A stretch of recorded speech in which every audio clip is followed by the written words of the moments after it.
Hey kids. I am at the doctor's office today with Nana, and sitting out here in the car gives you a little time to think.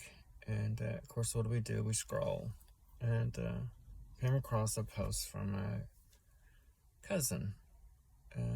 Speaking of the scared little boy he was, how his life changed at a certain age because somebody was brought into his life. Coincidental is that's the same time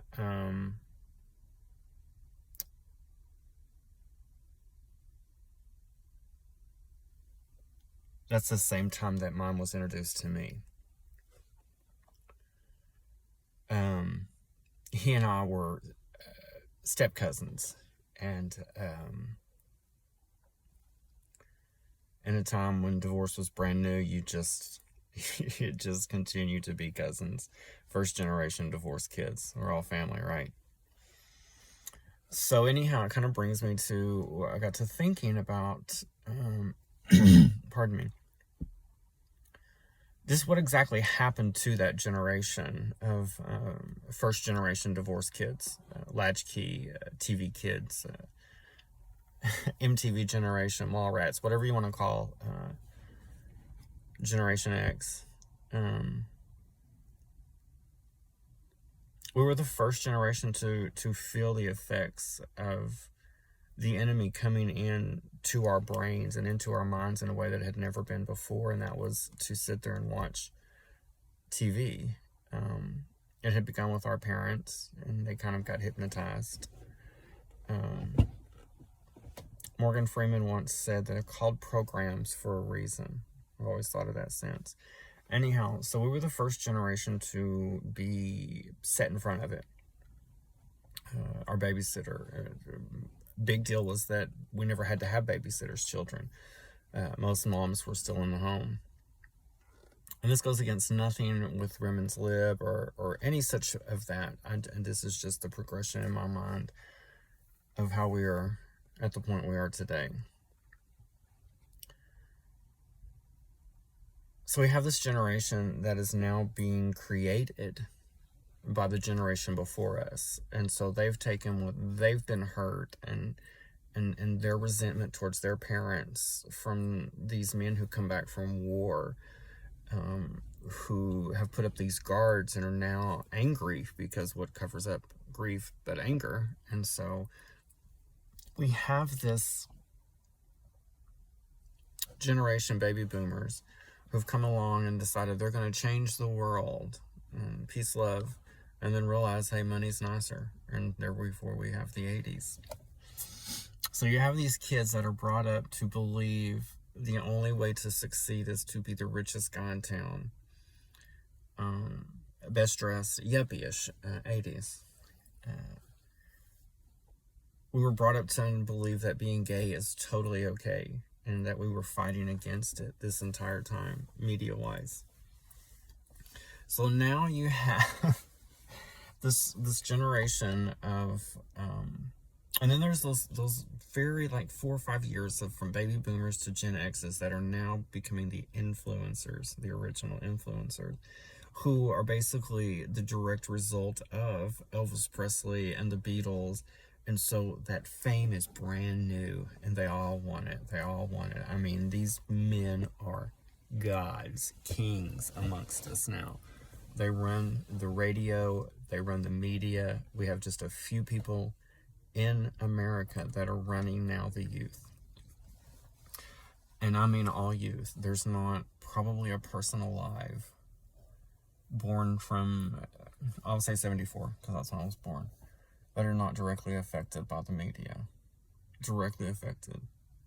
I don't care who you are. Even if you have no media, you're directly affected by it. Because media controls. Media controls. They're called programs for a reason. You have this generation of broken men trying so hard to be better than their dads. Been raised on television, written by just a few people.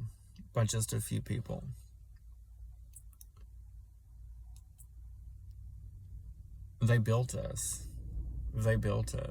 Jiggle TV was a real thing.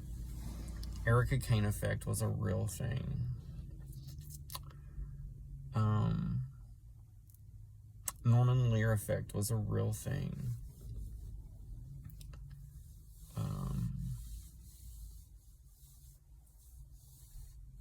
Teen heartache was a real thing. Rock and roll, kings of rock and roll was a real thing. We frivolously throw these words. American Idol. Guys, we call them our idols. In the spirit world, they don't decipher what we mean.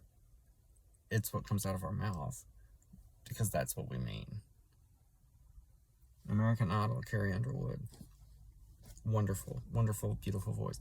But that is her title. That is her title. King of rock and roll, Elvis Presley.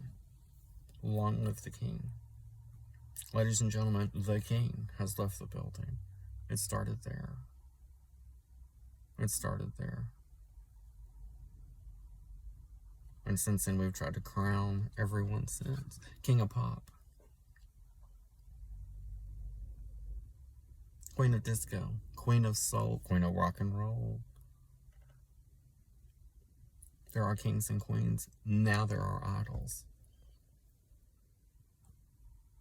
We live.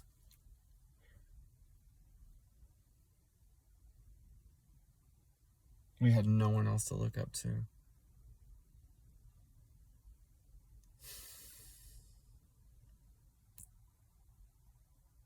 These broken little boys who come together to watch whatever. We were coming from outside playing more and more. Our diets, cigarettes everywhere, at least in my world, everywhere. Inside, outside, it didn't matter. We sat outside the front door of church. You walk out the door and there they smoked. We smoked in the classroom, in the grocery store. We went from food that was fresh from the farm to absolutely man-made shit. And that's what it was. That's what it is.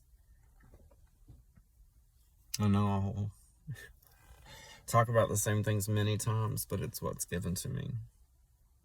I don't make up these things. I don't write them down, obviously. But when he speaks to me, I'm going to speak to you guys. And so today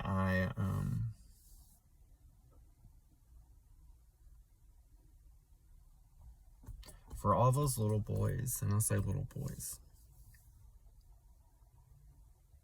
whose dad left, I'm not crying.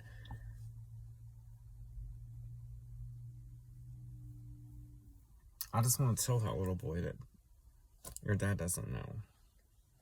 He's never ever felt the effects of what he's about to do. Forgive him. Forgive him. Okay, fine, peace, forgive him. Now,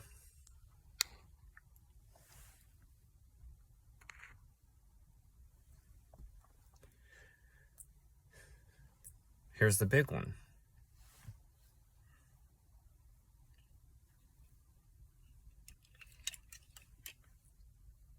Can you forgive your stepdad? You see, he didn't have a rule book either.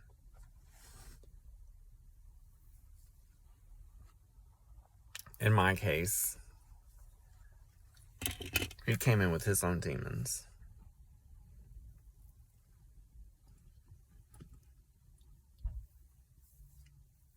Humans don't act against humans. It's the demons. Forgive the human. Forgive the human, guys. Remember, they battle too. And sometimes it's easier to take it on that little boy around them. It doesn't mean that they get to excuse. Well, let's forgive them, okay, guys? I love you guys so very much. Thank you for really letting me share this today. Thank you. I love you guys. Peace. Snap.